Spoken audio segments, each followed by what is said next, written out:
اور اگر آپ کا ٹوائلٹ اور واش روم اکٹھا ہے تو اس میں یاد رکھیں جس سیٹ پہ آپ بیٹھتے ہیں نا صرف وہی ٹوائلٹ ہے، اس کے ساتھ جو باقی باتھ روم ہے نا وہ واش روم ہے، وہ آپ کلمہ بھی پڑھ سکتے ہیں، وہاں بسم اللہ بھی پڑھ سکتے ہیں، وہ پاک جگہ ہے۔ ایون آپ ٹوائلٹ کے دروازے سے اندر جا کے اس سیٹ پہ بیٹھنے سے پہلے دعا پڑھ سکتے ہیں۔ ہاں جی، میں آپ کو بتاؤں، پہلی بات یہ ہے کہ ایک چیز ہے تقوی، ایک ہے فتویٰ۔ فتوے میں تو کسی کے نزدیک قبلہ رخ پاؤں کرنا گناہ نہیں ہے۔ میرا ایک یوٹیوب پہ کلپ ہے قبلہ کی طرف تھوکنا، ٹھیک ہے، یہ آپ یوٹیوب پہ لکھیں تو میں نے اس میں تھوکنے کا مسئلہ، پیشاب کا مسئلہ بتایا۔ پیشاب کرنا قبلہ رخ حرام ہے، اس میں دو موقف ہیں محدثین کے۔ ایک کا موقف یہ ہے کہ اوپن ایئر میں حرام ہے، کنٹرول انوائرمنٹ میں جائز ہے، یعنی اگر کمرہ جو ہماری کنٹرول انوائرمنٹ ہوتی ہے۔ دوسروں کا موقف ہے کہ نہیں مطلقاً، میرا بھی ان کے ساتھ ہے اور میں نے دلیل دی ہے کہ ابو ایوب انصاری رضی اللہ تعالیٰ عنہ یا سعد ابن ابی وقاص، ابو ایوب تھے جو مصر گئے تو انہوں نے کہا میں تمہارے ٹوائلٹس کا کیا کروں، بخاری مسلم میں آتا ہے یہ سارے قبلہ رخ بنے ہوئے ہیں تو مجھے ٹیڑھے ہو کے بیٹھنا پڑتا ہے اور پھر میں اللہ سے معافی بھی مانگتا ہوں۔ تو اگر کوئی ٹوائلٹ بنے ہوئے ہیں ادھر ٹیڑھا ہو کے بیٹھے، ہم لوگ تو پہلے اس چیز کا اہتمام کرتے ہیں۔ رہا پاؤں کرنے کا مسئلہ، پاؤں کے بارے میں کوئی حدیث نہیں ہے۔ تھوکنے کے بارے میں ابو داؤد میں ہے کہ ایک شخص نے قبلہ رخ تھوکا تھا، نبی علیہ السلام نے اس کو امامت سے ہٹا دیا تھا، ٹھیک ہے۔ تھوکنا منع ہے، پیشاب کرنا منع ہے، پاؤں قبلہ رخ کرنا اس کے بارے میں کوئی حدیث نہیں ملتی، لیکن مزاج رسول سے یہی لگتا ہے کہ یہ بھی منع تو ہم نہیں کہتے لیکن پسندیدہ نہیں ہے۔ اور وہ آپ کبھی عربیوں کو دیکھیں نا، تراویح کے بعد سلام پھیر کے سیدھی ٹانگیں ایسے کعبے کی طرف کر لیتے ہیں وہ، اور میں تک ایک بندہ کہتا ہے یار اسی تو ایڈی دور نہیں کرتے ایتھے بیٹھے میں کرتے رہے، ٹھیک ہے۔ تو وہ بات تو ٹھیک ہے کہ یار اس طرح کرنے کی ضرورت کیا ہے، آپ نے خام خواہ اپنے لیے ازمائش ڈالی ہوئی ہے۔ تو اگر اس طرح کی کوئی چیزیں ہیں مجھے بتائیں، اگر بیڈ کے پاؤں قبلے کی طرف ہوتے ہیں تو بیڈ نے آپ کو پکڑا تو نہیں ہوا کہ سر تو ضروری اتنے رکھنا ہے، لک مشکار رکھنا ہے نا، صرف بیڈ صرف آپ سے یہ ڈیمانڈ کرتا ہے کہ لک مشکار ہونا چاہیے، تو تسی سر ادھر کر لو تو تکیا اتنے رکھ لو، کیڑا مسئلہ، لک تو مشکار ہی رہے گا۔ بیڈ آپ کو ساری دور کرنے کی اجازت دیتا ہے، لک نہیں کرن دے گا، وہ کہے گا لک مشکار ہے۔ نہیں پیر صاحب اگر سرانے ستے ہوئے نے تو اللہ تو بندے پھر تو تمہیں بیڈ اتنے سونے نہیں چاہیے، زمین اتنے سو تو پھر جس پاس مرضی لات کر لو۔ قطب ستاری طرف ہو، جھوٹ ہے، میں نے اسی کلپ میں بتایا کہ بھی قطب ستارے کی کوئی اس طرح کی وقت نہیں آئی ہے، انہوں نے وہ غوث قطب ابدال کی وجہ سے قطب سمجھ لیا اس کو، تو قطبی ستارے کا مسئلہ ہی کوئی نہیں ہے۔ اگر کسی مسجد میں زیادہ اچھا اہتمام ہے، آپ کے گھر میں گیزر نہیں ہے، مسجد میں ہے، صاف ستھرا ہے، بیٹھ کے وضو کر سکتے ہیں، جس طرح ہم لوگ تو ابھی یونیورسٹی سے اپنے آفیسز سے عادی ہو چکے ہیں واش بیسن میں وضو کرنے کا، یعنی میں کھڑے ہو کے وضو کرنے کو کمفرٹیبل سمجھتا ہوں۔ بعض لوگ کہتے ہیں خلاف سنت ہے، خلاف سنت نہیں ہے، اس میں کوئی آپ سے سامنے کوئی اس طرح کی، وہ تو کل کو میں کہوں گا بغیر پوزے اور لوٹے کے وضو کرنا خلاف سنت ہے، ٹوٹی خلاف سنت نہیں ان کو نظر آ رہی ہے، کھڑے ہو کے خلاف سنت ہے۔ بھئی کھڑے ہو کے جن چیزوں سے منع کیا گیا تھا وہ منع کر دیا گیا، کھڑے ہو کے ایسی جگہ پہ پیشاب کرنا کہ چھینٹے پڑے وہ منع ہے۔ اگر آپ کے اوپر چھینٹے نہیں پڑتے یا غسل کے دوران کھڑے ہو کے پیشاب کرتے ہیں اور بعد میں اپنا جسم دھو لیتے ہیں تو کھڑے ہو کے پیشاب کرنا بھی سنت ہے، بخاری میں حدیث ہے، امام ترمذی نے باب باندھا ہے کہ کھڑے ہو کے پیشاب کی ممانعت، اس کے بعد انہوں نے باب باندھا ہے کہ اس کی رخصت، مرد کے لیے کھڑے ہو کے پیشاب کرنا بھی سنت ہے اگر اس کے جسم کے اوپر چھینٹے نہ پڑے، یعنی بلندی سے وہ نیچے کی طرف، نبی علیہ السلام نے خود کیا مرد کے لیے، عورت کے لیے تو ظاہر پاسبل نہیں ہے۔ اچھا ضروری ہے اور ان کا اچھا ہے فائدہ نہیں، صرف جب آپ پیشاب کے لیے جائیں گے پھر ہی دعا مانگیں گے نا، اس کے علاوہ نہیں۔ اور اگر آپ کا ٹوائلٹ اور واش روم اکٹھا ہے تو اس میں یاد رکھیں جس سیٹ پہ آپ بیٹھتے ہیں نا صرف وہی ٹوائلٹ ہے، اس کے ساتھ جو باقی باتھ روم ہے نا وہ واش روم ہے، وہ آپ کلمہ بھی پڑھ سکتے ہیں، وہاں بسم اللہ بھی پڑھ سکتے ہیں، وہ پاک جگہ ہے۔ ایون آپ ٹوائلٹ کے دروازے سے اندر جا کے اس سیٹ پہ بیٹھنے سے پہلے دعا پڑھ سکتے ہیں۔ یہ تو ہم نے دونوں چیزیں اکٹھی کر دی ہیں نا، پہلے تو یہ بھی نہیں ہوتا تھا، پہلے تو صرف 2 اینٹیں ہی ہوتی تھیں نبی علیہ السلام کے مبارک زمانے میں، عورتیں بھی باہر جا کے ٹوائلٹ کرتی تھیں اوپن ایئر میں، اور اس میں کیا وہ دعا کے لیے انہوں نے کوئی کمرہ بنایا ہوتا تھا؟ نہیں، جب وہ 2 اینٹیں یا 2 پتھروں پہ چڑھنے لگتے تھے نا اس سے پہلے دعا پڑھ لیتے تھے۔ یہاں بھی جب آپ اس سیٹ پہ چڑھنے لگے دعا پڑھ لیں، اس سے پہلے والا سارا حصہ جو ہے وہ پاک ہی، اس میں کوئی مسئلہ نہیں ہے۔ اور آپ کیونکہ وہ جنات کا اماج گاہ ہے، صحیح بخاری میں حدیث ہے، اللہم انی اعوذ بک من الخبث والخبائث، اے اللہ میں شریر جنوں اور جنیوں سے تیری پناہ میں آتا ہوں، ٹھیک ہو گیا؟ تو اس اعتبار سے آپ یہ مجھے پتا ہے صوفیوں کی روایتیں ہیں کہ جو اس کے بعد وہ کہتے ہیں ٹائلٹ والی جگہ پہ غسل کرنے سے بھی عقل زائل ہونے کا خدشہ ہے، ان کو کہیں کہ اب آپ اپنی عقل کا علاج کرائیں, ٹائلٹ میں کوئی بھی شخص وضو کرتا ہی نہیں ہے, بتائیں کون ٹائلٹ میں وضو کرتا ہے؟ آپ نے اس کو ٹائلٹ ڈکلیئر کر دیا, اسے ٹائلٹ تو نہیں ہو جانا.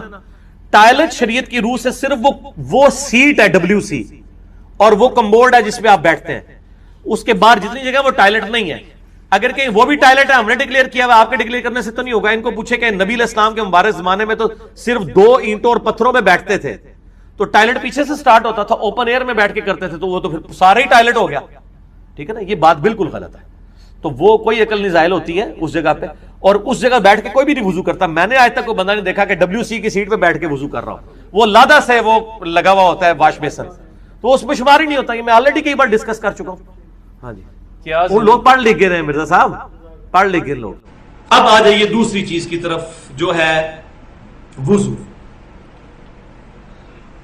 تو پہلی حدیث صحیح بخاری اور مسلم کی متفق علیہ حدیث کہ آپ صلی اللہ علیہ وسلم نے فرمایا کہ جو شخص اچھی طرح وضو کرے اور اپنے اعضاء کو صحیح طریقے سے دھوئے تو اللہ تبارک و تعالیٰ اس کے جسم سے سارے گناہوں کو نکال دیتا ہے, حتیٰ کہ اس کے ناخنوں کے گناہ بھی جو ہے وہ بھی نکل جاتے ہیں. الحمدللہ. دوسری حدیث بھی صحیح بخاری اور مسلم کی متفق علیہ حدیث ہے کہ آپ صلی اللہ علیہ وسلم نے فرمایا جب مسلمان فرض نماز کا وضو اچھی طرح کرتا ہے, اس کے بعد خشوع خضوع سے نماز پڑھتا ہے, تو اس نماز سے پہلے جتنے گناہ ہوئے تھے اللہ تبارک و تعالیٰ معاف فرما دیتا ہے. اور صحیح مسلم کے الفاظ آگے یہ ہے کہ بشرطے کہ اس دوران کبیرہ گناہ نہ کیے ہو. کبیرہ گناہ نیک اعمال سے معاف نہیں ہوتے, وہ توبہ سے معاف ہوتے ہیں. تو یہ کہا جاتا ہے نا جو وضو کرنے سے یا نماز پڑھنے سے گناہ معاف ہو جاتے ہیں, اس سے مراد چھوٹے گناہ ہیں. آٹومیٹکلی وداؤٹ توبہ کے چھوٹے گناہ معاف ہو جاتے ہیں, لیکن بڑے گناہ جو ہے کبیرہ گناہ, اب یہ ہماری بدقسمتی ہے کہ اکثر گناہ کبیرہ ہی ہے. جھوٹ, چغلی, غیبت, گالی گلوچ, ماں باپ کی نافرمانی, اکثر گناہ جو ہے وہ کبیرہ ہی ہیں. تیسری حدیث صحیح بخاری اور مسلم کی متفق علیہ حدیث ہے کہ آپ صلی اللہ علیہ وسلم نے فرمایا کہ میری امت کے لوگ جب قیامت والے دن بلائے جائیں گے تو ان کے چہرے, پیشانی اور یہ ہاتھ چمک رہے ہوں گے ان کے اعضائے وضو کی وجہ سے, لہذا تمہیں چاہیے کہ اپنی چمک کو بڑھاؤ. چوتھی حدیث صحیح بخاری اور مسلم کی متفق علیہ حدیث ہے کہ آپ صلی اللہ علیہ وسلم نے فرمایا کہ جب کوئی شخص نیند سے بیدار ہو تو اس کو چاہیے کہ وضو کرنے سے پہلے یا غسل کرنے سے پہلے اپنے ہاتھوں کو دھو لے. اس کو نہیں پتا کہ رات اس نے کہاں پر گزاری, یعنی ہوش میں نہیں ہوتا بندہ رات کے وقت. تو اسی کو فقہ کی ٹرمنالوجی میں مستعمل پانی کا مسئلہ کہا جاتا ہے. کسی شخص نے وضو اور غسل اس پر ضروری ہے نماز کے لیے یا جنابت کے لیے, تو اگر وہ بالٹی میں انگلی ڈال دے گا نا تو سارا پانی مستعمل ہو جائے گا, استعمال شدہ, ناپاک نہیں ہوگا, استعمال شدہ. اس سے اب وضو غسل نہیں اتر سکتا. تو لہذا پہلے ہاتھ دھونے ہیں, اس کے بعد مگے کو ہاتھ ڈال کے اتنا ہی ہاتھ اندر کرنا ہے جتنا دھلایا ہوا ہے. تو یہ مستعمل پانی کا مسئلہ اس حدیث سے ثابت ہوتا ہے.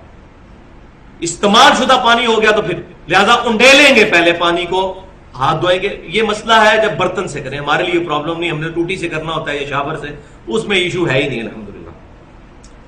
پانچویں حدیث صحیح بخاری اور مسلم کی متفق علیہ حدیث ہے کہ عبداللہ بن زید بن عاصم رضی اللہ تعالیٰ عنہ کو ریکویسٹ کی گئی کہ آپ صلی اللہ علیہ وسلم کا جو وضو تھا وہ آپ کر کے دکھائیے. تو عبداللہ بن عاصم رضی اللہ تعالیٰ عنہ, عبداللہ بن زید بن عاصم رضی اللہ تعالیٰ عنہ نے پانی کا برتن منگوایا, اس کو انڈیلا اپنے ہاتھوں پر 3 دفعہ اور 3 دفعہ اپنے ہاتھوں کو دھویا. پہلے انڈیلا, اس کے بعد اس برتن میں ہاتھ ڈالے, پھر 3 دفعہ ایک ہی چلو سے کلی اور ناک میں پانی ڈالا, یعنی وہی چلو منہ میں بھی پانی اور ساتھ ہی ناک میں. علیحدہ علیحدہ سے بھی ثابت ہے, لیکن مضبوط روایتیں بخاری مسلم کی یہی کہتی ہیں کہ ایک ہی چلو لینا چاہیے کلی اور ناک کے لیے. یہ بھی ایک امپورٹنٹ مسئلہ ہے جو لوگوں کو نہیں پتا. تو 3 دفعہ انہوں نے ایسا کیا. پھر انہوں نے برتن میں 3 دفعہ ہاتھ ڈالا اور 3 دفعہ اپنے چہرے کو دھویا. پھر برتن میں 3 دفعہ ہاتھ ڈالا, اپنا دایاں بازو دھویا, پھر 3 دفعہ ہاتھ ڈالا اور بایاں بازو دھویا. پھر آپ رضی اللہ تعالیٰ عنہ نے پانی لے کر ہاتھ پر ڈال کر اپنے دونوں ہاتھوں سے پورے سر کو, یہ پیشانی سے لے کر پیچھے تک یوں لے کے گئے اور پھر آگے لے کر آئے. اس طریقے سے سر کا مسح کیا.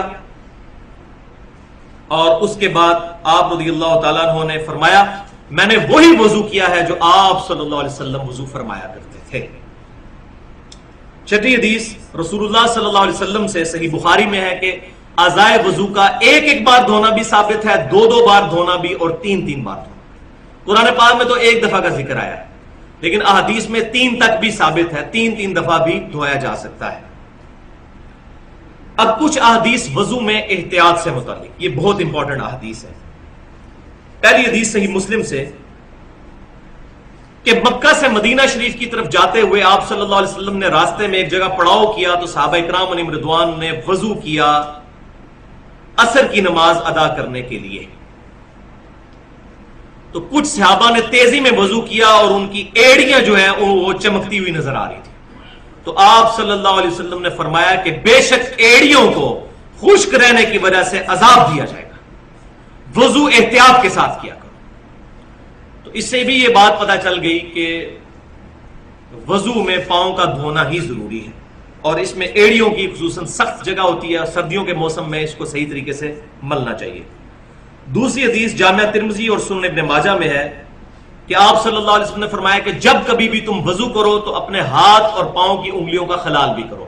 ہاتھ جب دھوئیں گے تو ہاتھ کی انگلیوں کا خلال کریں گے، اور جب پاؤں دھوئیں گے تو پاؤں کی انگلیوں کا بھی خلال کریں گے۔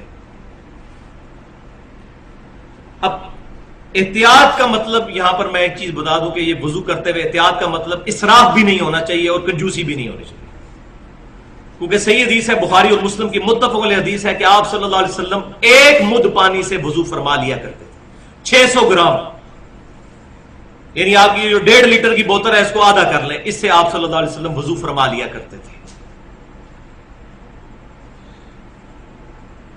جامعہ ترمذی، سنن ابی داؤد اور سنن ابن ماجہ میں حدیث ہے، یہ تیسری حدیث کہ آپ صلی اللہ علیہ وسلم اپنے ہاتھ کی چھوٹی انگلی کے ساتھ پاؤں کی انگلیوں کا خلال فرمایا کرتے تھے اور پاؤں کی انگلیوں کو دھویا کرتے تھے۔ پانچویں حدیث جامعہ ترمذی، سنن نسائی اور سنن ابن ماجہ کی ہے کہ آپ صلی اللہ علیہ وسلم جب سر کا مسح فرماتے تو شہادت کی انگلی سے کانوں کے اندر کا بھی مسح فرماتے۔ یہ کان بھی چونکہ سر کے اندر ہی داخل ہے، قرآن پاک میں ذکر نہیں، لیکن یہ کان سر کے اندر ہی داخل ہوتے ہیں، اس لیے اس کا مسح بھی ہوگا اس طریقے سے، اور انگوٹھوں کے ذریعے کان کی پشت کا مسح فرماتے ہیں۔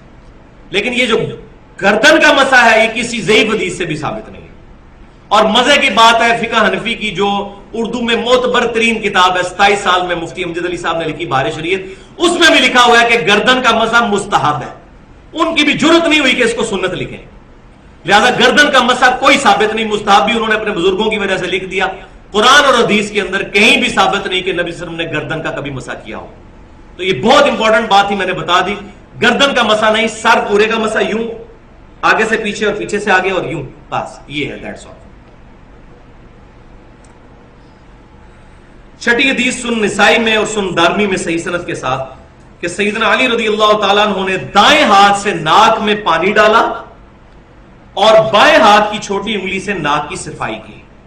تو اس سے یہ بات پتہ چلی کہ ناک کو بائیں ہاتھ سے صاف کرنا چاہیے۔ ساتویں حدیث جامعہ ترمذی اور سنن نسائی کے اندر موجود ہے کہ ابو حیا تابعی رحمۃ اللہ علیہ کہتے ہیں کہ سیدنا علی رضی اللہ تعالیٰ عنہ نے ہمیں ایک دفعہ مکمل وضو کر کے دکھایا پریکٹیکلی، جس میں آپ رضی اللہ تعالیٰ عنہ نے 3 دفعہ چہرے کو دھویا، 3 دفعہ پہلے ہاتھوں کو دھویا، پھر 3 دفعہ چہرے کو دھویا، بیچ میں کلی اور ناک والا بھی معاملہ۔ اس کے بعد آپ رضی اللہ تعالیٰ عنہ نے 3 دفعہ دونوں ہاتھوں کو بازوؤں سمیت دھویا، پھر پورے سر کا 1 دفعہ مسح کیا، پھر 3 دفعہ اپنے پاؤں کو دھویا۔ لہذا سیدنا علی سے بھی پاؤں دھونا ہی ثابت ہے، ہمارے پاس جو صحیح سند سے روایتیں پہنچی ہیں، یہ خصوصاً میں اہل تشیع کے حوالے سے بات کر رہا ہوں۔ اور پھر آپ رضی اللہ تعالیٰ عنہ نے وضو کا بچا ہوا پانی کھڑے ہو کر پیا، یہ بھی سنت ہے کہ لوٹے میں جو پانی بچ جائے اس کو کھڑے ہو کر پینا، زمزم کو کھڑے ہو کر پینا اور وضو کے بچے ہوئے پانی کو کھڑے ہو کر پینا سنت ہے۔ اور پھر سیدنا علی نے فرمایا کہ میرا وضو کرنے کا ارادہ نہیں تھا، میں نے صرف اس لیے وضو کیا کہ تاکہ تمہیں دکھاؤں کہ نبی صلی اللہ علیہ وسلم کس طرح وضو فرمایا کرتے تھے، تعلیم کے طور پر وضو سکھایا۔ 8ویں حدیث صحیح بخاری اور کے اندر موجود ہے تعلیقاً اور صحیح سند کے ساتھ، مسند امام احمد اور سنن نسائی میں موجود ہے کہ آپ صلی اللہ علیہ وسلم نے فرمایا کہ مسواک استعمال کیا کرو، اس میں تمہارے رب کی خوشنودی ہے، رب خوش ہوتا ہے مسواک استعمال کرنے سے۔ لہذا اگر دانتوں کے لیے کوئی ٹوتھ پیسٹ بھی استعمال کرتا ہے اور نیت دانتوں کو صاف کرنا ہے، اس کو بھی ثواب ملے گا۔ تو ٹوتھ پیسٹ آج کل استعمال کرنا ضروری ہے کیونکہ ہماری غذائیں بھی بڑی مرغن ہو چکی ہوئی ہیں, بہت چکنائی والی غذائیں. تو ٹوتھ پیسٹ اپنی جگہ استعمال کریں اور وضو کے ساتھ مسواک کو بھی استعمال کریں تاکہ اس کا ثواب بھی ملے کیونکہ سنت ہے. اور صحیح بخاری اور مسلم کی متفق علیہ حدیث ہے کہ آپ صلی اللہ علیہ وسلم نے فرمایا اگر مجھے امت کی مشقت کا خیال نہ ہوتا تو میں امت کو حکم دے دیتا کہ وہ مسواک کریں ہر نماز کے ساتھ, ہر وضو کے ساتھ.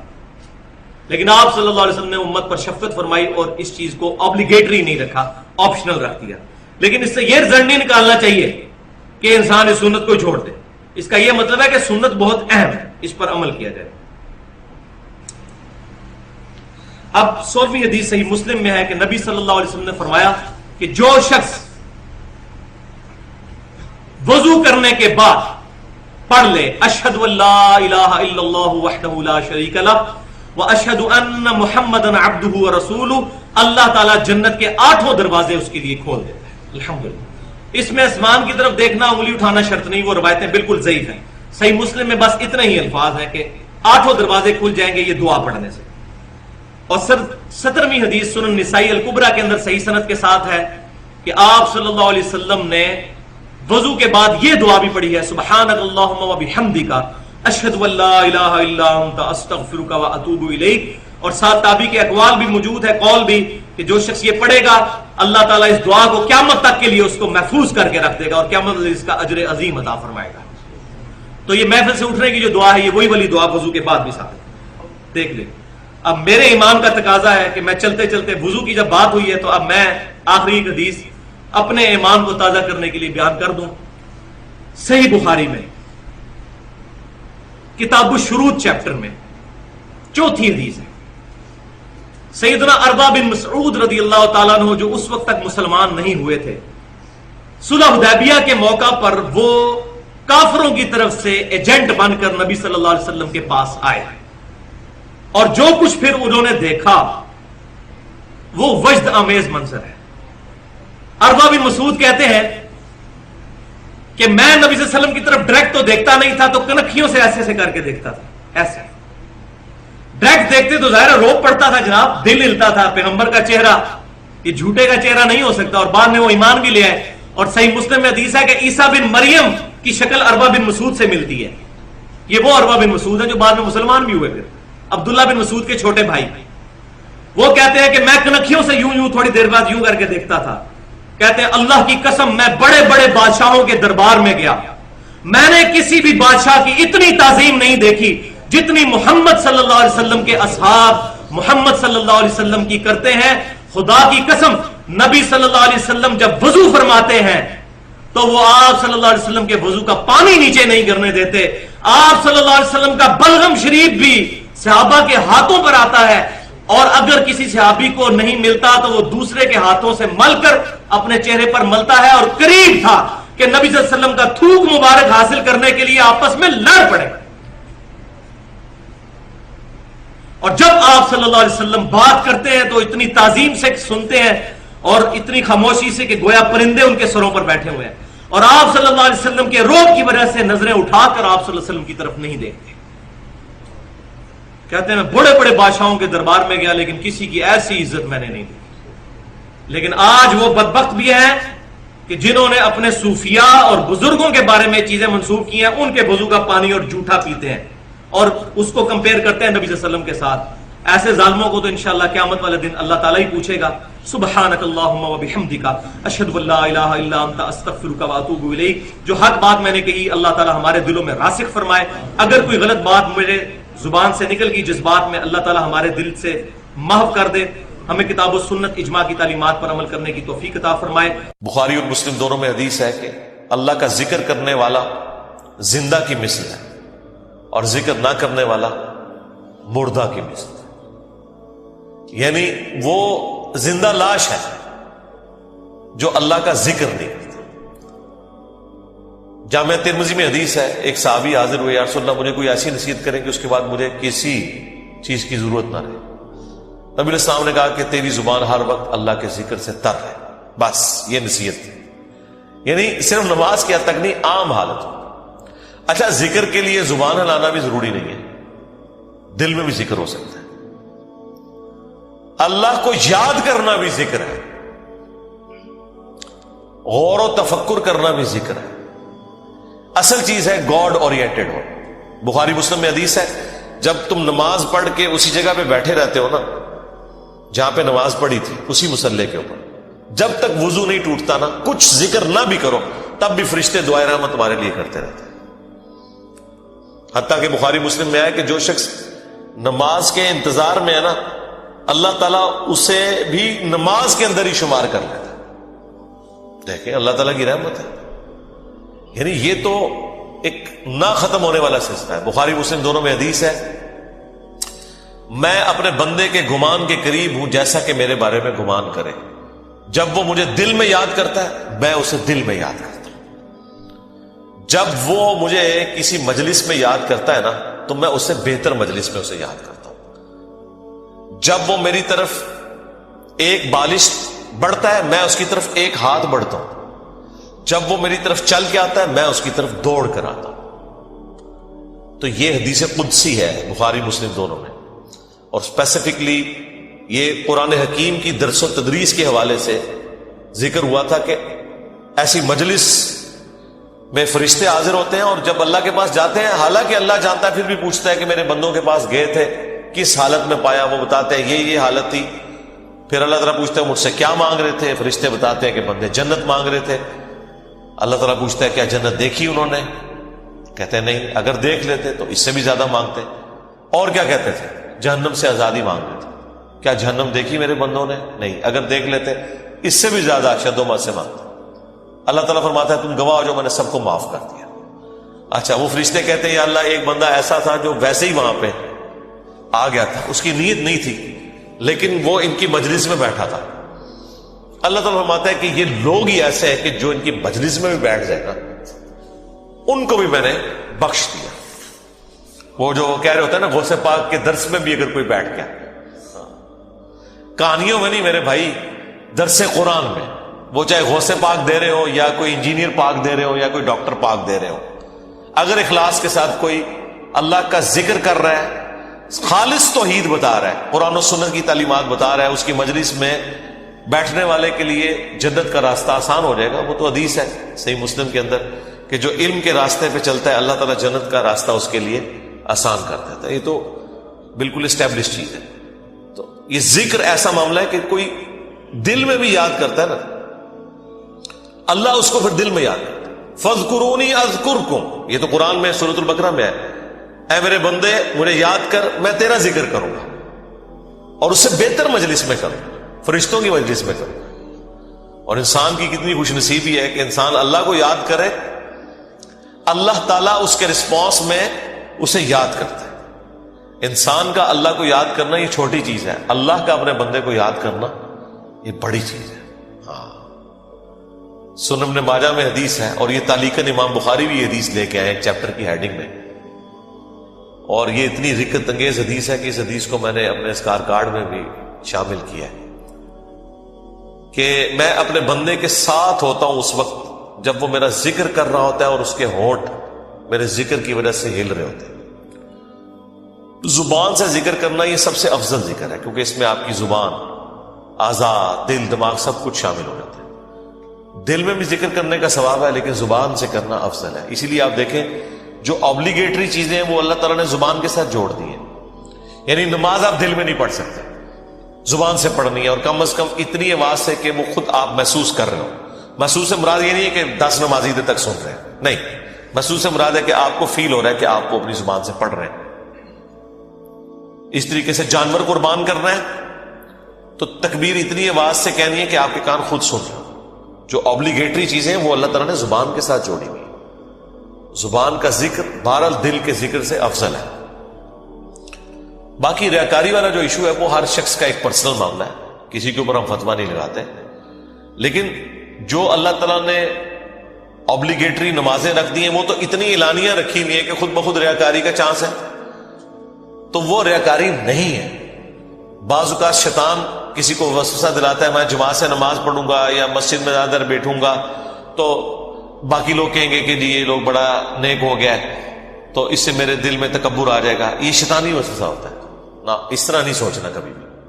آپ نے خالص رہنا ہے. صحیح مسلم میں حدیث ہے, صحابہ کرام نے کہا یا رسول اللہ بعض اوقات ہم نیکی کا کوئی کام کرتے ہیں حالانکہ پوری نیک نیتی سے کر رہے ہوتے ہیں, یہ نیت نہیں ہوتی کہ لوگ ہماری تعریف کریں, لیکن پھر بھی لوگ تعریف کر دیتے ہیں اور وہ ہمیں اچھی بھی لگتی ہے. ظاہر تعریف کسے بری لگتی ہے, تو کیا یہ ریاکاری ہے؟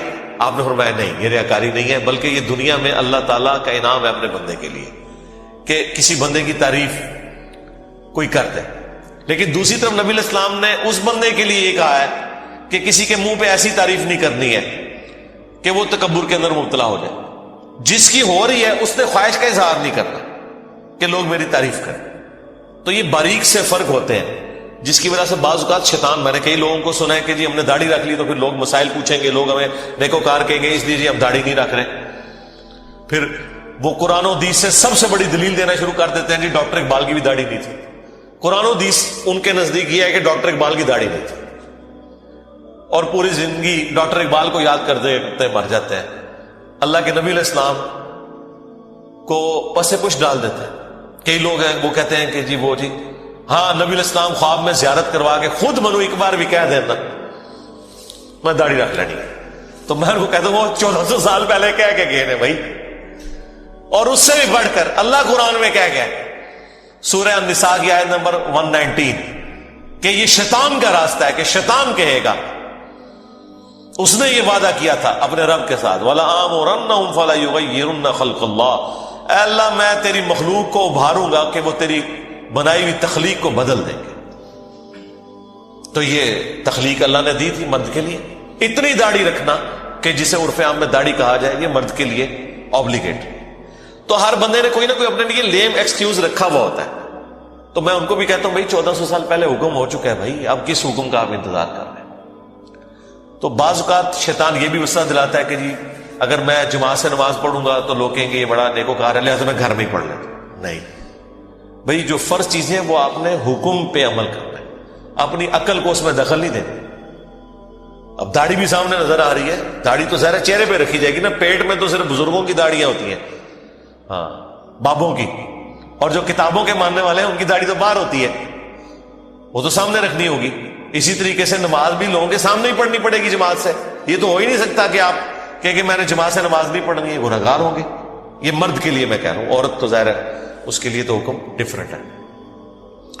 تو یہ چیزیں اللہ تعالیٰ نے اپنی یاد کے لیے, دیکھیں کتنے الارمز فٹ کیے ہوئے ہیں, ہمیں کتنے سگنل پورے دن میں ملتے ہیں. انسان اللہ تعالیٰ سے اپنے آپ کو بے نیاز کر ہی نہیں سکتا. میں ایک ہسٹری چینل کے اوپر یا نیشنل جغرافک پہ ایک ڈاکومنٹری دیکھ رہا تھا.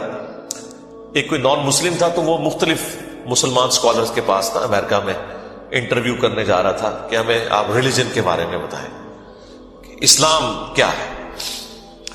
تو وہ امریکہ میں ایک شیعہ عالم تھے, ینگ تھے. اس سے جب اس نے سوال کیا نا کہ اسلام کیا ہے, تو اس نے کہا اسلام خدا کے گرد سینٹرڈ ہے, بس کہ ہر وقت خدا آپ کے سامنے ہونا چاہیے. یہ اسلام کی بیسک ڈیفینیشن. واقعی اس طرح یہی بات ہے. اسلام کیا ہے؟ ٹو سبمٹ یور ول, اللہ کے سامنے سر تسلیم خم کرنا. اچھا اب یہ بات مجھے بھی پتا, لیکن جب میں نے اس بندے کے منہ سے یہ بات سنی نا, پھر میں نے غور کرنا شروع کیا. اس نے کہا کہ ہر وقت اللہ آپ کے سامنے ہونا چاہیے. تو پھر میں نے سوچا واقعی یار اسلام تو ہے ہی سینٹرڈ اراؤنڈ گاڈ ہے. صبح سے لے کر شام تک ہر چیز خدا کے گرد گھومتی ہے. صبح اٹھ کے آپ پہلا جملہ کیا بولتے ہیں؟ الحمدللہ الذی احیانا بعدما اماتنا والیہ النشور. تمام تعریفیں اس اللہ کے لیے جس نے مرنے کے بعد مجھے دوبارہ سے زندہ کر لیا, اور میں نے لوٹ کے اسی کی طرف جانا ہے. آخرت کا ذکر بھی ساتھ لیجیے. یہ تلوار جو ہے نا یہ ہر وقت لٹکی رہے گی. آپ دیکھیں دنیا میں جتنی دعائیں ہو رہی ہوتی ہے نا, آخرت کا موت کا ذکر ساتھ پیرلل میں آ رہا ہوتا ہے کہ تیاری سٹارٹ ہی صبح کیا ہو رہا ہے, اے اللہ موت کے بعد زندگی دی ہے, اور پھر میں نے مار کے تیرے پاس ہی آنا ہے جو آخری موت ہے, جس کے بعد میں نے اٹھنا بھی کوئی نہیں, پھر قیامت میں ہی اٹھنا ہے. یہ سٹارٹ ہو رہا ہے. نماز پڑھیں گے, وہ تو ذکر کی اعلیٰ ترین چیز, واقعی میں صلاۃ لذکری, میری یاد کے لیے نماز کو قائم رکھنا.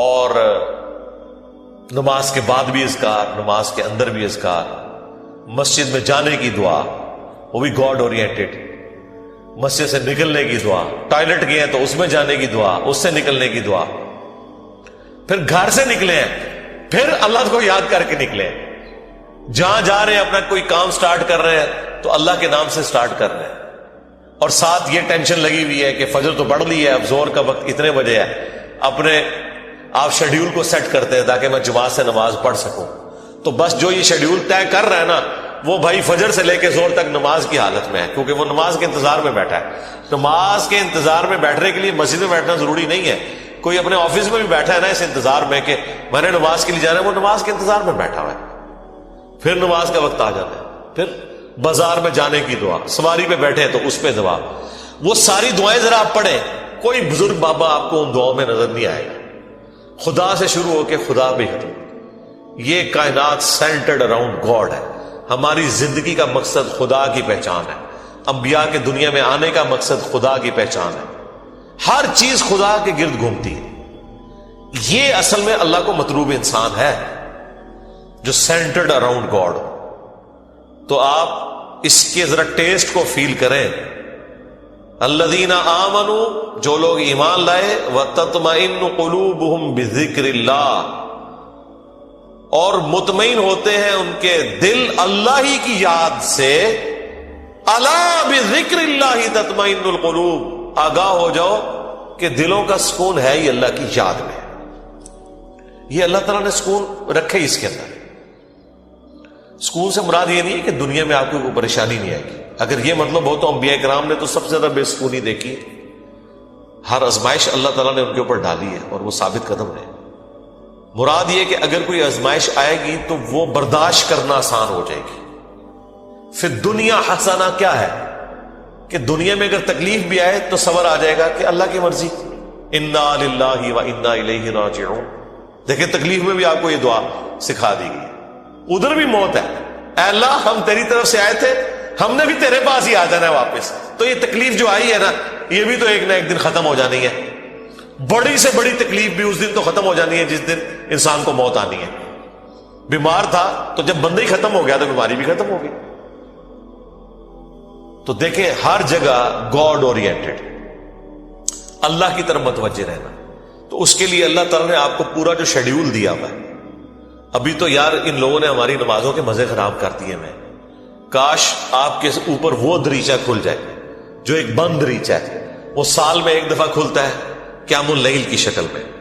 لیکن اگر آپ امیجن کریں کہ دنیا میں جتنی بھی مساجد ہیں ان کے اندر جہری نمازوں میں قرآن الف لام میم سے شروع ہو کے یا سورہ فاتحہ سے شروع ہو کے والناس تک پورا سال چلے، ایک ایک رکوع، ایٹ لیسٹ ایک ایک رکوع، کتنا ٹائم لگ جائے گا؟ اگر یہ نماز 7 منٹ میں ختم کرتے ہیں وہ 20 منٹ میں ہو جائے گی یا 15 منٹ میں۔ ایک رکوع مغرب کے اندر پہلی رکعت میں، دوسرا رکوع مغرب کی دوسری رکعت میں، پھر عشاء کی رکعت میں اس سے اگلے والا رکوع، اور اس کی دوسری رکعت میں اس سے اگلا، اور اس طریقے سے فجر میں۔ یہ 6 رکعتیں جو ہیں آپ کی جہر، 2 مغرب، 2 عشاء اور 2 فجر، ان میں قرآن پورے سرکل میں چلتا رہے۔ آپ کو عربی آتی ہے نہیں آتی اس سے کوئی فرق نہیں پڑتا، آپ کا اسمارٹ فون آپ کے ہاتھ میں ہو اور ترجمے والا قرآن آپ نے اس پہ کھولا ہوا۔ میں نے تو اس کا ثبوت بھی دے دیا بخاری سے کہ ذکوان تابعی حضرت عائشہ کا غلام تھا جو انہیں قیام اللیل رمضان میں کروایا کرتا تھا، وہ حافظ نہیں تھا تو وہ مصحف ہاتھ میں پکڑتا تھا، اما عائشہ اس کے پیچھے رمضان کا قیام کرتی تھی۔ اس کا مطلب ہے سننے میں زیادہ آسانی اور مزہ آتا ہے بجائے خود پڑھنے کے۔ تو یہ حدیث امام بخاری نے ایک چیپٹر کی ہیڈنگ میں لیا اور اس کی پوری سند سنن الکبریٰ البیہقی اور مصنف ابن ابی شیبہ میں موجود ہے، بلکہ مصنف ابن ابی شیبہ میں تو یہاں تک ہے کہ انس بن مالک اور باقی صحابہ کے بارے میں کہ انہوں نے پیچھے قرآن اٹھایا ہوتا تھا، سامنے حافظ کھڑا ہوتا تھا اور وہ سنتے بھی تھے دیکھ کے، اور اگر کہیں غلطی ہوتی تھی تو غلطی کو پکڑتے تھے، اور اٹھانے کا فائدہ یہ ہے کہ کنسنٹریشن آپ کی رہتی ہے۔ انہوں نے کتنا ظلم کیا کہ ہم سے قرآن چھین لیا۔ مغرب، عشاء اور فجر کی نمازیں واللہ اس لیے نہیں تھی کہ آپ نے صرف رکعتیں پوری کرنی ہے، یہ آپ کے اندر فیول ڈالنا تھا کہ جب آپ جہرن قرآن سنیں گے تو آپ کی پروگرامنگ ہوتی رہے گی۔ ہم کیا سنتے ہیں؟ وہی رٹی رٹائی آخری 10 صورتیں یا چند صورتوں کی آخری آیات، سورہ بقرہ کی آخری آیات، سورہ حشر کی آخری آیات، وہی جو مولویوں نے رٹی ہوئی ہیں۔ یار اگر حافظ قرآن نہیں بھی آپ کا امام مسجد، کوئی مسئلہ نہیں، وہ مصحف اٹھا کے پڑھ لے، کوئی مسئلہ نہیں، قرآن دیکھ کے تو پڑھنا اس کو آتا ہے نا، قاری ہے، مصحف اٹھا کے پڑھے۔ لیکن آپ ذرا امیجن کریں کہ آپ کی نماز کا لیول کیا ہوگا کہ آپ کو اگلی نماز کا انتظار رہے گا کہ بھئی، اور آپ یہ کوشش کریں گے کہ آپ کی نماز نہ چھوٹے، وہاں سے رکوع اگلا سٹارٹ۔ بلکہ میں تو کہتا ہوں گورنمنٹ لیول پہ یہ ہونا چاہیے کہ ایک اجتماعی نظم کوئی قائم کرے، اجتماعی نظم ہو پورے ملک میں، عید کی رات کو اگلا قرآن سٹارٹ ہو جائے، گورنمنٹ کی طرف سے شیڈیول ہو کہ بھئی اب یہ اگلا قرآن سٹارٹ ہو گیا، اتنے رکوع ہیں، 6 رکوع کور ہوتے ہیں نا، اگر آپ 6 جہرن رکھتے رہیں تو آلموسٹ کوئی 520 کے قریب رکوع بنتے ہیں۔ ان کو ڈیوائیڈ کر لیں تو پورے ملک کے اندر ختم قرآن بھی ایک ہی دن ہو رہا ہو، شمسی اعتبار سے رکھ لیں، تاکہ کوئی شخص دوسرے شہر میں بھی چلا گیا اسے یہ یقین ہو کہ ہاں جی میں فلاں مسجد میں جاؤں گا تو شیڈیول ایک ہی چل رہا ہے۔ یہ ہم نے دنیاوی کئی معاملات میں اپنے آپ کو مینج کیا ہوا ہے اس طریقے سے۔ دیکھ لیں KFC آپ امریکہ سے کھائیں، آپ سعودیہ سے کھائیں، آپ جیلوں میں بیٹھ کے کھائیں، آپ کی آنکھوں میں پٹی بندھی ہوئی ہو، آپ کھا کے بتا دیں گے کہ آپ KFC کا چکن کھا رہے ہیں، اس سے قطع نظر کہ آپ دنیا میں کہاں بیٹھے ہوئے ہیں۔ 66,000 آؤٹ لیٹس ہیں ان کی دنیا میں، یہ بھی پرانا فگر ہے، اب تو پتہ نہیں اس سے زیادہ ہی نہ ہوگی ہو، ایک ذائقہ دیا نا پوری دنیا کے اندر انہوں نے۔ اس طرح کے کئی شیڈیول ہیں، اور اگر یہ تھوڑی سی ایفرٹ پٹ کر لی جائے تو سرکار آپ کو کوئی اپنے بچوں کو توحید سکھانے کی ضرورت نہیں ہے، توحید خود بخود وہ سیکھ جائیں گے، پورے دورہ قرآن بھی نہیں ہوگا، انہیں پتہ چل جائے گا کہ سب کچھ فراڈ چل رہا ہے، قرآن تو کوئی اور ہی بات کرتا ہے۔ یہی وجہ ہے کہ جو غیر مسلم ملکوں میں لوگ جاتے ہیں نا، وہاں جب ان کا نان مسلم لوگوں سے واسطہ پڑتا ہے تو پھر ان کو بھی تھوڑی شرم آتی ہے کہ یار وہ جب پوچھتے ہیں ہاں جی اسلام کیا ہوگا، ہم تو پتہ ہی کچھ نہیں، پھر قرآن ترجمے سے پڑھتے ہیں تو آپ دیکھتے ہیں کہ یہاں داڑھی بھی نہیں ہوتی، وہاں سے داڑھی بھی رکھ کے آ جاتے ہیں، نماز بھی شروع کر دیتے ہیں، قرآن بھی پڑھ لیتے ہیں اور گمراہ بھی ہو جاتے ہیں۔ یعنی ادھر والوں کی نظر میں وہ کہتے ہیں ارے یہ کیا کہانیاں تم لوگوں نے، دین قرآن میں تو یہ کچھ اور لکھا ہوا ہے۔ تو اگر یہ شیڈیول گورنمنٹ کر دے، یہ کوئی مشکل کام ہے مجھے بتائیں؟ چلے پردہ رکھنے کے لیے اگر کوئی جعلی حافظ بھی ہے، گورنمنٹ کہہ دے کہ ٹھیک ہے جی مصحف اٹھائیں، مصحف اٹھا کے پڑھیں، پردے کا پردہ رہ جائے گا۔ اگر کسی کو یہی ہے کہ میں تو حافظ بن کے یہاں بھرتی ہوا تھا، ہے کوئی نہیں تھا، کوئی مسئلہ نہیں ہے، مصحف اٹھا کے پڑھیں، پیچھے بھی لوگ ایئر فلائٹ موڈ میں دیکھیں اور ترجمے والا قرآن کھولیں، جب قرات ہو رہی ہوتی ہے اتنا آپ کو ٹائم مل جاتا ہے کہ آپ عربی اور نیچے ترجمہ بھی دیکھ سکتے ہیں۔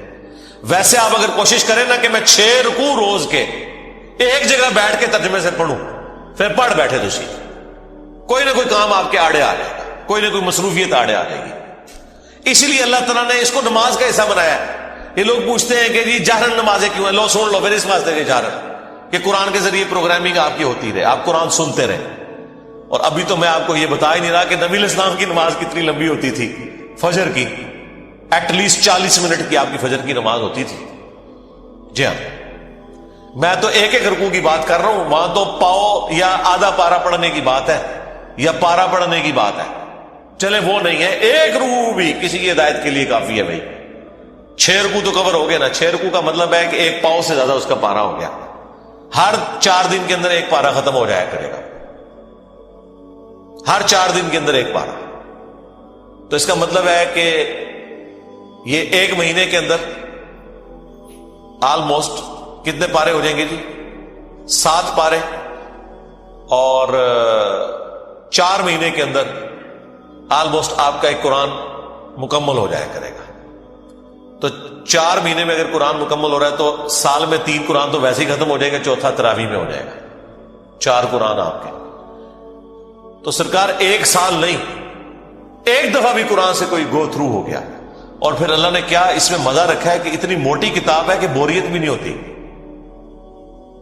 آپ جتنا بھی پڑھ لینا، دوبارہ اس سورت تک پہنچنے کے لیے اتنا وقت گزر چکا ہوتا ہے کہ جب آپ وہ دوبارہ پڑھتے ہیں آپ کو بالکل نئی لگ رہی ہوتی ہے۔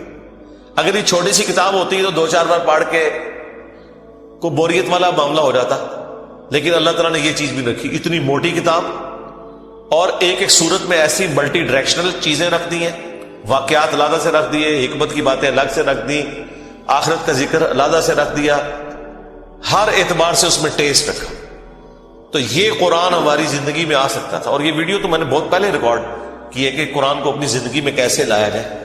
میرے نزدیک تو اس کے علاوہ کوئی چارہ نہیں. یاد رکھیں, جو چیز آپ اپنی روٹین میں لانا چاہتے ہیں نا, کہ آپ اسے روزانہ کریں, تو پھر آپ اسے زندگی کی اس چیز کے ساتھ جوڑ دیں جس کے اوپر آپ کی زیرو ٹالرنس ہے, تو وہ آپ کی زندگی کا حصہ بن جائے گی. مثلا بڑے لوگ پوچھتے ہیں, بڑی کوشش کی تھی, 1 مہینے تک واک کرتے رہے فجر کے بعد, بس پھر بعد میں نہیں واک ہو سکی, ٹائم ہی نہیں ملتا. تو میں ان کو کہتا ہوں آپ اس کو اپنی روٹین میں جوڑیں. روٹین آپ کی کیا ہے؟ نماز مسجد میں جا کے پڑھتے ہو, ہاں جی, بس موٹر سائیکل نہیں اب لے کے جانا, پیدل جانا ہے مسجد میں. فجر کی نماز کے لیے بھی پیدل جانا ہے. اپنی روٹین میں آپ جانا ہی جانا ہے. اگر مسجد 15 منٹ کی مسافت کے اوپر ہے, چاہتے نہ چاہتے 15 منٹ کی آپ کی واک ہو جائے گی. اور اس کو آپ کو یاد کر کے نہیں کرنا پڑے گا, سوائے اس کے کہ آپ نے جانا ہے تو آپ نے پیدل جانا ہے. یا عشاء کے وقت آپ ٹائم رکھنا چاہتے ہیں تو اپنی واک کا ٹائم وہ رکھ لیں, اور 5 نمازیں پیدل جا کے پڑھیں. تو آپ ذرا کیلکولیٹ کریں, ہر نماز کے ساتھ جانے اور آنے میں آپ کی واک اٹیچ ہو جائے گی, کیونکہ آپ نے روٹین کا حصہ بنا لیا. اس جو انسان کو اسپیشل کام کرنا پڑتا ہے نا, اس میں انسان کو تردد ہوتا ہے. لیکن جو انسان اپنی روٹین میں شامل کر لیتا ہے, بس یہ قرآن بھی میں کہتا ہوں آپ اپنی روٹین میں شامل کریں. اور اس کو شامل کرنے کا طریقہ یہی ہے کہ فرض نمازوں میں امام مسجد کی منت مارنی پڑے, کوئی مٹھی گرم کرنی پڑتی ہے اس کی, کریں اسے کہ بھائی یار چل کچھ نہیں تو فجر میں تو شروع کر یار, مغرب عشاء میں نہیں کر سکتا. میں آپ کو بتاؤں, ہمارے اسلام آباد میں پنڈی میں ایک مسجد ہے, وہ روٹین کے ساتھ پچھلے کئی سالوں سے ان کی فجر کی نماز میں آلموسٹ 1 پاؤ قرآن کور کرتے ہیں, اور پورا سال ان کا قرآن چلتا رہتا ہے. سب کو پتا ہوتا ہے کل یہاں سے شروع ہونا ہے, لوگ پڑھ کے آتے ہیں گھر سے بھی, ایک وہ اس کا ٹیسٹ فیل کرتے ہیں. تو یہ تو مسلسل آپ کی روٹین میں جب قرآن آئے گا تو یہ وہ ساری گناہ, وہ ساری برائیاں جن کو چھوڑنے کے لیے آپ کو ایک ایفرٹ پٹ کرنی پڑتی ہے, وہ آٹومیٹکلی آپ کی زندگی سے نکلتی چلی جائے گی. جس طرح آپ نے دیکھا کہ بعض لوگ ایسے ہوتے ہیں, بڑی ان کی شاہانہ زندگی ہوتی ہے, لیکن کبھی ان کے اوپر کوئی غم کی کیفیت ٹوٹتی ہے, بالکل بھی زندگی میں سادگی آ جاتی ہے. پھر آہستہ آہستہ وہ دنیا سے ریٹائر ہونا شروع ہو جاتے ہیں, ایک غموں کا پہاڑ گرتا ہے, آخرت اورینٹڈ ہو جاتے ہیں آہستہ آہستہ آہستہ آہستہ. اگر آپ خدا کے ساتھ اٹیچ ہو جائیں گے, قرآن کے ساتھ اٹیچ ہو جائیں گے, تو ایٹ لیسٹ گناہ کا تو تصور بھی دور کی بات ہے, آپ اس طرف جانے کا سوچیں گے نہیں, کیونکہ ہر وقت یہ آخرت کی یاد دلانے والی چیز آپ کے سر کے اوپر لٹکتی رہے گی. قرآن کی تلاوت سے دلوں کا زنگ کیوں دور ہوتا ہے؟ آخرت اورینٹڈ ہوتا ہے. تلاوت سے اس لیے کہ آپ جب قرآن کی تعلیمات کو سمجھیں گے, ذرا عربیوں کو تو تلاوت ہی کہنا تھا نا, انہوں نے تو ترجمہ نہیں کرنا تھا. اور تلاوت کا ایک معنی فالو کرنا بھی ہوتا ہے, ایک ہوتا ہے قرات کرنا اور ایک ہے اس کے پیچھے پیچھے چلنا. تو یہ ترجمے والا قرآن اسمارٹ فون نے تو زندگی آسان کر دی ہے. میں کہتا ہوں اس سائنس نے ہماری دنیا تو آسان کی ہے, جو ہماری آخرت آسان کرتی ہے.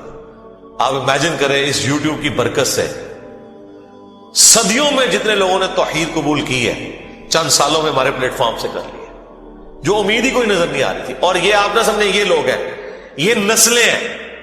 ہاں, آپ ان کو ملٹی پلائی کریں تو یہ ساری سائنس کی برکت ہے. آج دین کتنا سیکھنا آسان ہے, اور اس پہ عمل کرنے کے لیے آپ کو موٹیویٹ کرنے کے لیے کتنے والنٹیئر اویلیبل ہیں, اگر آپ خدا کے ساتھ کمیٹڈ ہیں. اللہ تعالی ہمیں ہر وقت اپنی یاد میں رہنے کی توفیق دے. اللہ تبارک و تعالی اپنے ذکر پہ ہمیں استقامت دے. آج کی ہم قرآن کلاس کو اس دعا کے اوپر اہتمام کرتے ہوئے اینڈ کرتے ہیں. نبی الاسلام نے حضرت معاذ بن جبل سے فرمایا تھا, جامعہ ترمذی میں اور سنن نسائی میں حدیث ہے, اے معاذ میں تم سے محبت کرتا ہوں اور تمہیں نصیحت کرتا ہوں کہ ہر فرض نماز کے بعد اس دعا کو لازم کر لینا, اللہم اعنی علی ذکرک و شکرک و حسن عبادتک. ایک حدیث میں الفاظ ہے ربی اعنی علی ذکرک و شکرک و حسن عبادتک, اے اللہ میں تیری مدد مانگتا ہوں, میری مدد فرما اس بات پر کہ میں تیرا ذکر کروں, تیرا شکر کروں اور بڑے احسن طریقے سے تیری عبادت کرتا رہوں, پورے پروٹوکول کے ساتھ, اس میں تو میری مدد فرما. اب دیکھیں یہ بھی اسی سے ریلیٹڈ چیز. نماز پڑھ کے فارغ ہوئے ہیں اور نماز کے بعد یہ دعا کر رہے ہیں کہ اللہ میں تیرا ذکر کروں, تیرا شکر کروں اور احسن طریقے سے تیری عبادت کرتا رہوں, اس میں تو میری مدد فرما. یعنی دعا سے اپنے آپ کو کبھی بھی غافل نہیں کرنا. سبحانک اللہم و بحمدک اشہد ان لا الہ الا انت استغفرک و اتوب الیک وما علینا. یہ جو لوگوں نے نیتیں بنائی ہوئی ہیں نا, قضا کی تھی تے فلاں کی تھی, مسلم شریف میں حدیث ہے نبی علیہ السلام ایک سفر سے واپسی پر تھے, مشورہ کیا کہ رات کا پچھلا پہر ہو گیا کہ آرام کیا جائے یا نماز تک جاگا جائے فجر کی. جی تو زیادہ تر کا یہ مشورہ تھا کہ تھوڑی دیر آرام کر لیتے ہیں, کسی بندے کی ڈیوٹی لگا دیتے ہیں, وہ جگا دے گا. تو حضرت بلال کی ڈیوٹی لگائی گئی. وہ اونٹ کے اوپر بیٹھ کے مشرق کی طرف منہ کر کے بیٹھ کے, تاکہ وہ پو جب پھوٹے نا جی صبح صادق والی, سورج نکلنے والی نہیں, فجر کا وقت داخل ہونے والی, جی ٹو لائٹ جسے انگلش میں کہتے ہیں, تو جگا دیں گے. اللہ کا کرنا ہوا ان کو بھی اونگ آ گئی. سورج اتنا بلند ہوا, نبی علیہ السلام کی آنکھ کھلی, اللہ باقی صحابہ کو اٹھایا. اب صحابہ پریشان ہے کہ نماز ختم. آپ فرمائے یہی نماز کا ٹائم ہے. اگر کوئی شخص بھول جائے یا سویا رہ جائے, تو اڈیلا سویا نہیں کہ راتی 3 بجے روزانہ سو تو پھر اٹھو نہ, کبھی کبھار ایسے کیجولی ہو جائے, نہ پھکی نال نل جائے گی, مطلب نہیں کسی کو کڈن دینا. تو جب اسے یاد آئے یا وہ اٹھ جائے اسی وقت نماز پڑھ لے, وہی اس کی نماز کا وقت ہے. جی تو قضا والا تو رول ہی کو نہیں ہے.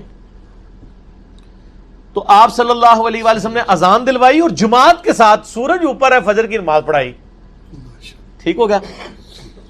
ماشاءاللہ اس میں یہ بھی ثابت ہوا کہ جیڑی تہاڈی جعلی قوالی ہے کہ اس وقت تک پو نہیں پھوٹے گی جب تک حضرت بلال اذان نہیں دیں گے, وہ تو جھوٹ نکلیا نا. جی وہ کہتے ہیں حضرت بلال جڑے نے ان کی اذان پہ بندی لگوائی صحابہ نے, اس دن سورج ہی نہیں, پو ہی نہیں پھوٹی. جس داڑے بلال دی ڈیوٹی لگی ہے وہ داڑے پو پھٹ گئی ہے, جس داڑے انہوں نے عزت سٹیک تے لگی سی. اگر پو نہ پھٹنی ہوتی تو اس دن نہیں پھٹنی چاہیے تھی, جس دن ان کی ڈیوٹی تھی. ان کی ایسے ہزاروں لوگوں کی, کیونکہ غزوہ تبوک سے واپسی پہ, غزوہ تبوک پہ 30,000 صحابہ تھے حضور کے ساتھ, کسی ایک کی بھی آنکھ نہیں کھلی ہے. ہزاروں لوگوں کی نماز حضرت بلال کے سے قضا ہوئی ہے. اس داڑے سے سورج نکلا ہے. سرکار یہ جھوٹ ہے, یہ سارے جھوٹ ہی تہاڈے بزرگ تانوں جھوٹ پڑھاندے رہے نے, انج نہیں ہوندا. ٹھیک ہے نا جی. تو جب آپ اٹھ جائیں اس وقت نماز پڑھ لیں, لیٹ نہ کریں اس کو, اور عادت نہ بنائیں, مطلب اس اعتبار سے کہ روزانہ ہی لیٹ اٹھے کوئی, یہ نہیں ہونا چاہیے کہ لیٹ ہی اٹھے. کبھی کبھار اگر لیٹ اٹھا ہے تو اسی وقت نماز پڑھ لے. اور یہ قضا اور یہ سارے علماء کی ٹرمز ہیں, نماز فوراً ہی پڑھنی چاہیے. ٹھیک ہے نا جی. اس کو نماز کو ڈیلے نہ کریں. اور زہر اثر مغرب عشاء تو میں کہتا ہوں قضا ہو ہی نہیں سکتی ہیں. زہر کا وقت جو ہے وہ 12:20 سے لے کے مغرب تک رہتا ہے. نماز جمع بھی تو ہو سکتی ہے نا جی. اگر کسی کو مجبوری ہے, اثر کے ساتھ زہر جا کے جمع کر لے, یا زہر اثر کٹھی پڑھ لے. اور مغرب عشاء کا وقت تو فجر کا وقت داخل ہونے تک رہتا ہے. جی مغرب غروب آفتاب سے لے کے فجر کا وقت داخل ہونے سے پہلے پہلے مغرب عشاء کسی بھی وقت پڑھ سکتے ہیں. نماز قضا ہو ہی نہیں سکتی. یہ قضا کی ٹرمز ویسے لوگوں نے بنائی ہوئی ہے کہ وقت گزار کے پڑھنا. باقی جان بوجھ کے وقت گزار کے کوئی لیٹ اٹھتا ہے صبح کے وقت, وہ تو بخاری میں حدیث ہے کہ نبی علیہ السلام کو ایک خواب دکھایا گیا تھا. اس میں ایک منظر آپ کو یہ دکھایا, اور نبیوں کے خواب بخاری مسلم کے الفاظ ہیں وہ وہی الہی ہوتے ہیں. ایک یہ دکھایا گیا منظر کہ ایک شخص لیٹا ہوا چت زمین پہ, ایک فرشتہ اس کے سرانے بڑا سا پتھر لے کے کھڑا ہے, اس کے سر پہ مارتا ہے, وہ اس کا سر زمین کے برابر ہو جاتا ہے, اور وہ پتھر لڑک کے تھوڑی دور تک جاتا ہے. جتنی دیر تک وہ فرشتہ پتھر لینے کے لیے جاتا ہے نا, اللہ اس کو پھر دوبارہ سر دے دیتا ہے. استغفر اللہ. پھر وہ اس کے اوپر مارتا ہے, اور یہ عذاب مسلسل جاری ہے. نبی علیہ السلام نے بعد میں حضرت جبرائیل سے پوچھا کہ یہ عذاب کس کا تھا؟ فرمایا یہ آپ کی امت کا وہ آدمی ہے جس نے قرآن بھلا دیا تھا اور نمازوں کے اوقات میں سویا رہتا تھا. سر یہ بھی ہے تو انو لوگ ادھی گل نہیں دستے ہیں, ہم آپ کو ٹوٹل پیکج بتاتے ہیں. تصویر کا یہ رخ بھی بتائیں گے, وہ رخ بھی بتائیں گے. ٹھیک ہے نا. یہ نہ ہو کہ مسلم کی حدیث لے کے کوئی ٹھیک ہے جی صبح اٹھ کے پڑھیں گے فجر, نہ. یہ تو کیجول ہے کہ کبھی کبھار کسی کے ساتھ کوئی معاملہ ہو گیا, کوئی بے ہوش ہو گیا ہے, کوئی بھول گیا ہے, بولا تھا. ٹھیک